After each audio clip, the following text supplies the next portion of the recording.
Alright, so welcome to a new video. So we're going to carry on with our big mess of a plan here. Now, if you're someone that's new to my channel or someone that hasn't watched my videos for a long time, what I've been working on for the last, if I just scroll and zoom out here, what I've been working on is this big plan here where we've been showing off more books.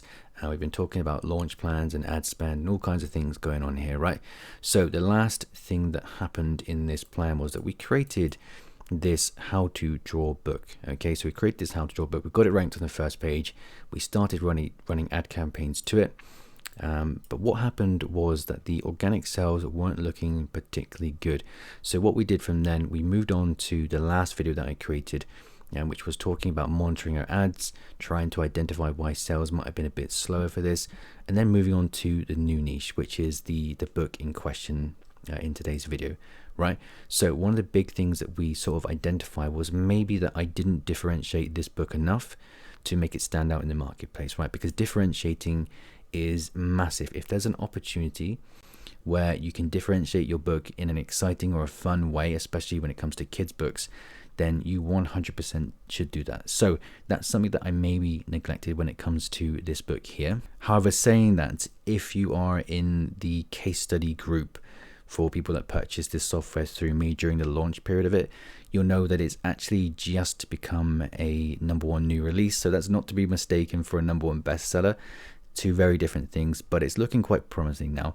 So with that in mind, it kind of, it just kind of clicks something for me here that maybe I do need to actually practice more what I preach and start differentiating my book. So we're going to be taking a look at how we're going to be differentiating the new book that I'm going to be showing off on this channel. Okay, so today's video is going to be all about this new book. Okay, so we're going to be taking a look at one of the biggest factors here, which is confirming that the niche has got buyer traffic going to it. We're then going to go ahead and start using ChatGPT to help us with the with some of the words that we're going to be included inside this book. And just to clarify, what we're creating here is a kids word search, and I think we're going to be going for 8 to 10 or 8 to 12 kind of age group. Okay, so that would make sense if I'd said that earlier, but yeah, that's what we're doing. Kids word searches. It's very, very broad niche, and that's why I'm doing this. That's why I want to show this off, because it's a kind of a new challenge, right? And also the rewards for cracking these niches, like getting into niches like this, where the BSRs are typically very, very, very low. If you get it right, then the rewards could be pretty substantial. Okay, so let's go back to our plan now. Right, so some of this, what you see here regarding the new book, or this mess that's going on the screen here.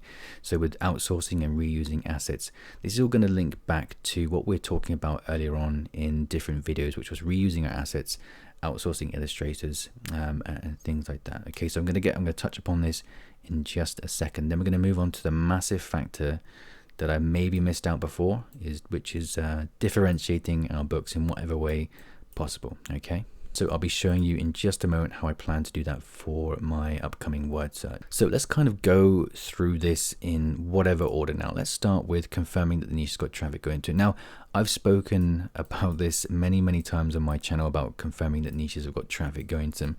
It's one of the most important things that if you're going to spend time creating a book, you want to enter into a niche that's got buyer traffic going to it. Okay, so one of the easiest ways that you can confirm a niche has got buyer traffic going to it is by doing your research on Amazon itself. So I never, at this point in publishing, I don't ever recommend going anywhere else other than doing your research on Amazon itself. The more research you can do on Amazon, the more time you can spend on Amazon doing your research, the better, in my opinion. Okay, so for example, if we're creating this word search for kids age 8 to 10, we want to establish that people are buying these books, basically. So this might sound obvious, but so many people skip this factor, right? You have to determine there's buyer traffic going to your niche, and then we're going to worry about entering that niche and getting found in it and creating the book.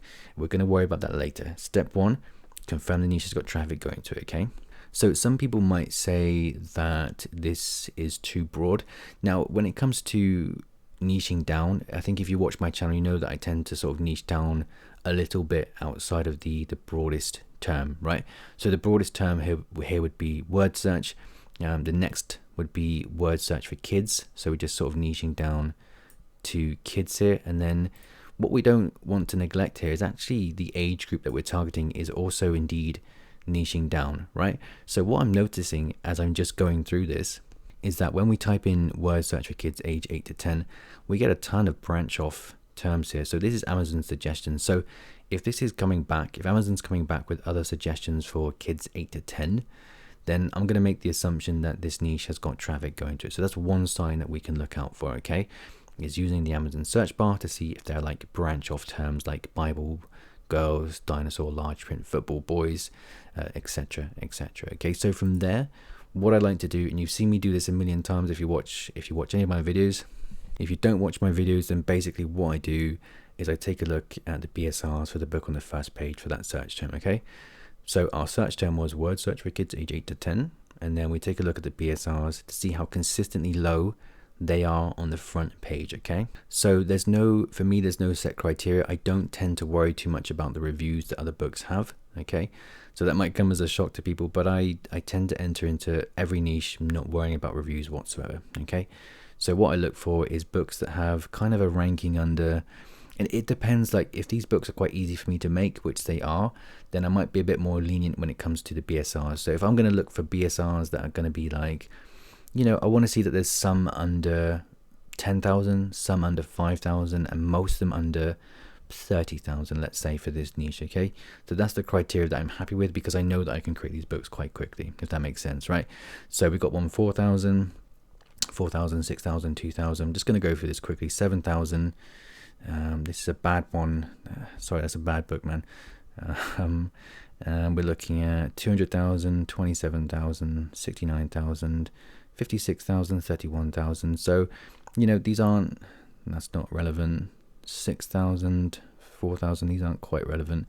So it might be possible that I change the age range to 8 to 12 to see if that lends for better BSRs, okay? But basically anything in these kind of kids word search age groups, they're going to be quite popular, right? So we're just looking through, just making sure that BSRs are pretty low. We're not going to worry too much about that, and then we're going to put our book hopefully here and try and get it ranked onto this page, right? So the BSRs, I'd say that they're pretty good, not insane, but they're still very good, right? Okay, so that's the first step, is to confirm the niche has got traffic going to it. So let's move on to the next big step. Okay, so everything outside of this, like which software and using ChatGPT and outsourcing, that can come later, because the next big factor we need to worry about here that I've established that I need to work on with my books is going to be differentiating them. Okay, so let's just make this a bit larger here.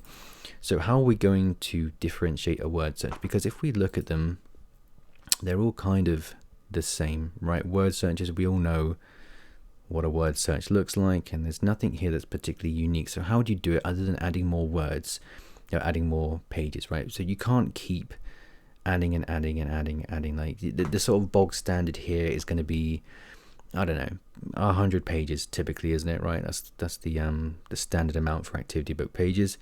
It's going to be about 100. So what can we do outside of that to make our books a little bit different? So what I've looked at doing, and keep in mind here as I'm recording this, at the time of recording this, this is just me testing the interior pages. So I'm just messing around with the fonts and the different images and things like that. So this is a software that I've been testing for a while now, and it's one of the reasons, and it's one of the ways, sorry, that I plan to differentiate my book when it comes to publishing in such a, I don't know what the word is, it's such a, I guess it's a very boring type of niche where nothing really new happens, okay? So with the software that I'm testing, basically what it's allowing us to do is to take our images, and I'm going to touch back upon reusing assets in just a second, and outsourcing and things like that. So basically what it's allowing us to do is to create these kind of shaped, I guess you could call it, like shaped word searches out of the images that we input into the software, right? So I'm just, like I said, I'm just playing around with things at the moment, but this is, like I say, it's something I've been testing for a while, and it's now the perfect opportunity for me to introduce into my word search, because I want to, like I say, I want to differentiate my book. I want it to make it a bit more exciting than other people's books. So I feel like if we can get a book ranked for like this search term here, or word search for kids 8 to 10, if we can get ranked for that, and we can stand out with a different type of book that is probably going to be slightly more fun than just a standard word search, then I think we have a chance of making better sales than we did before, okay? So it was important. It's always important to identify what might have gone wrong with your last books and then looking what you can do better going forward. Okay, so this is something, again, software is helping me out here.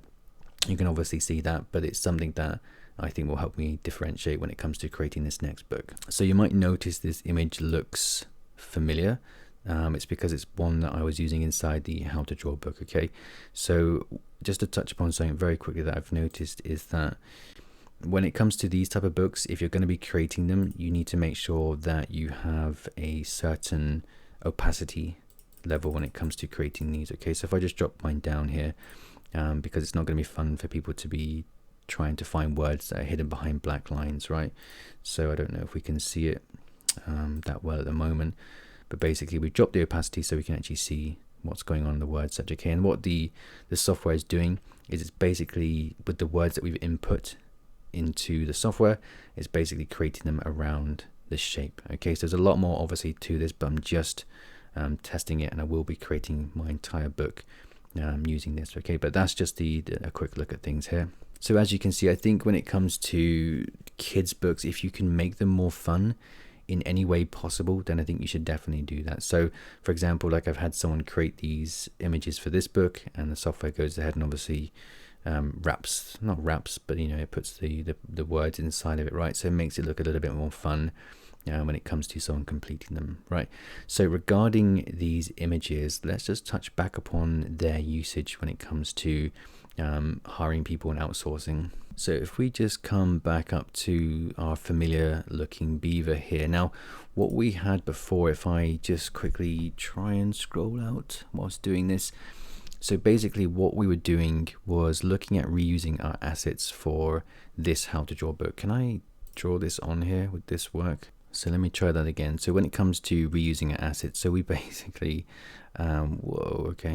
yeah, so we were using some of the assets for this book here. So this asset here was one that we used inside of the How to Draw book. Okay, so people always say like, oh, it's expensive to outsource and to hire people to create images for you. But if you know how to use them, if you understand what their worth is when it comes to actually having ownership of those assets, they're yours for the rest of your life to do whatever you want with. And provided that you're not making like duplicate content on Amazon, you can reuse these assets again. Okay, so I'm going to explain that in just a little bit more detail here. So we took one of the images from here, and granted it was only one. If we'd created an animal word search, it would have made more sense, right?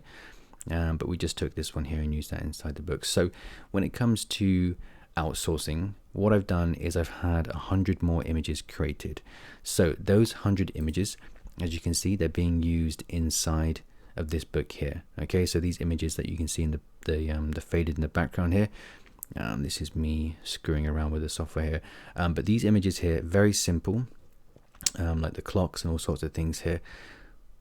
I've hired someone to create these. Now what I can do after I've completed this page, completed this book here, is to go ahead and again we're going to reuse the assets from that one to create another How to Draw book. Okay, so that's pretty awesome, and that's the power of you know, owning your own assets and actually having control of them, right? We spoke about this before in the big plan about having control over your assets and things like that. Okay, so really powerful stuff, and hopefully I might do another How to Draw book and showcase it. I don't know, like the case study for this one is going so well. I know people are loving it, so I might look at doing another one.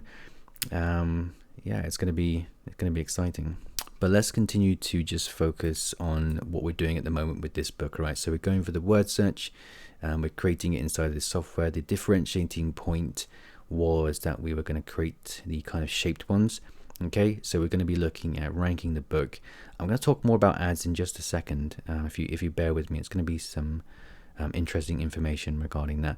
So what we need to move on from here is actually creating the book itself. Okay, so what I want to share with you is how I can use ChatGPT to sort of fast track the process when it comes to creating the word list for this book. Okay, so we've seen which software we're using. This is too fun to not do. We've confirmed a niche. We've looked at like outsourcing and reusing the assets. We looked at differentiating. So let's take a look at using ChatGPT to create some of these word lists. Okay, so if we come over to ChatGPT now, so what we can see that's happened in ChatGPT is that I've asked it to give me and 100 different themes that I can use for the word search. So what I established here was, as you can see, I've asked these aren't suitable for kids 8 to 12, make them suitable for that age group. So I apologize, here are some kid-friendly themes that might be suitable for kids age 8 to 12. So it's gone ahead and it's given us a load of different suggestions that we can use for our word search. Okay, so I've taken the ones that make sense to me. I'm not using things like things that I think are not appropriate, or things that might lend to trademark or copyright issues, like superheroes and things like that. So just using this as a sort of starting point for the different themes we can use inside the book, right? Then I went and said, give me 100 more, make them more fun. And they put in Disney characters, which, my God, you don't want to touch. TV shows is a bit of an iffy one as well. But these are a bit more fun, like dragons, robots, circus animals, farm animals, rainforest animals, forest animals, safari, pets, characters. You don't want to do cartoon characters. Beach activities, lots of different things here that we can use for themes in our word search, right? So I wanted to have 100 of them made. I've not got 100 yet. I've got about 50. So let's go ahead and just scroll down. So what we're doing now is we're saying, give me the words within those now. Okay, so for the example, I'm just starting with the winter one here. And I say, give me 12 words. So that's how many it's going to be per page. It's going to be 12. No repeats. I was very angry when I asked that. And that gives you those 12 words. So what you can go ahead and do is go ahead and just copy them, and you can put them into a notepad so that you can then put into whatever software you're using to create the word search from. Okay, so I would never recommend doing this manually. If you want to create a word search manually, if you can do that, fair play to you. But I always use software for these type of books, right? So again, we moved on to I said make them more suitable for 8 to 12-year-olds. Then we did one for candy. Then we did don't use any that have a trademark or copyright words or brands. They come back with some more vehicles. We did that one. So yeah, we're just taking these from ChatGPT. They're just word lists. There's nothing wrong with doing that. Copying them over into a notepad and then putting them into whatever software we're using, right? So that's going to help us create the interior for our book quite quickly. So what I've always spoken about before is if you can use software or anything that speeds up your content creation. I think we had a section possibly here about productivity. Okay, so we're looking at using software for helping create maze books. Obviously the How to Draw book was using software as well, and I had my Christmas word search and math workbook.